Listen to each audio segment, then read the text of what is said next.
Martial या एका गरीब गावात एका गरीब कुटुंबात माझा जन्म झाला. 6व्या वर्षी माझे वडील गेले.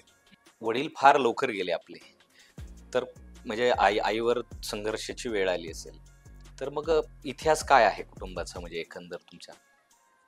आई मला मुंबईला घेऊन आली आणि ती काही शाळेत गेलेली नव्हती. तिला नेमकं लिहिता यायचं, वाचता यायचं, पण त्याच्या पुढे काही नाही. आणि त्यामुळे मिळेल ते काम करायचं. ते फार हलाखीचे दिवस होते, कारण 2 वेळा जेवायची सुद्धा भ्रांत होती. काही अशा संध्याकाळी, अशा रात्री आठवतात की ज्यावेळी मी भुकेला झोपलेलो आहे.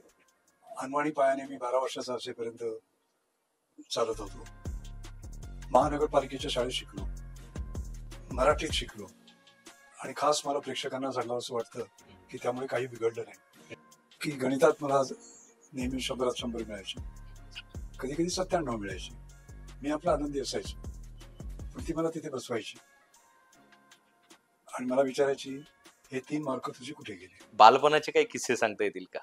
वाचनाची एवढी आवड होती की अनेक प्रयोग केले मी. उदाहरणार्थ, प्रार्थना समाजलाच एक पुस्तकांचं दुकान होतं आणि साधारण 1 वाजेपर्यंत 1 ते 4 दुकान बंद असायचं. तर मी त्यांच्याकडे गेलो आणि म्हटलं, तुम्ही दुकान बंद करू नका, मी हे दुकान बघतो, कळलं का? आणि ते 3 तास मिळायचे, त्याच्यात मी भरपूर वाचायचो. पुढे ज्यावेळेस तुम्ही माध्यमिकचं शिक्षण पूर्ण केलं, मग कॉलेजकडे प्रवास कसा झाला? 11वी जेव्हा मी झालो तेव्हा 1,35,000 विद्यार्थ्यांमध्ये महाराष्ट्रात मी 11वा आलो. मला अपेक्षा नव्हती, कळलं का? कारण मी कधी गाईड वापरली नाही, कधी कुठले कोचिंग क्लासेस केले नाही, काही केले नाही. तर ती एक मोठी संधी होती. त्यामुळे मला सर दोराब टाटा स्कॉलरशिप मिळाली.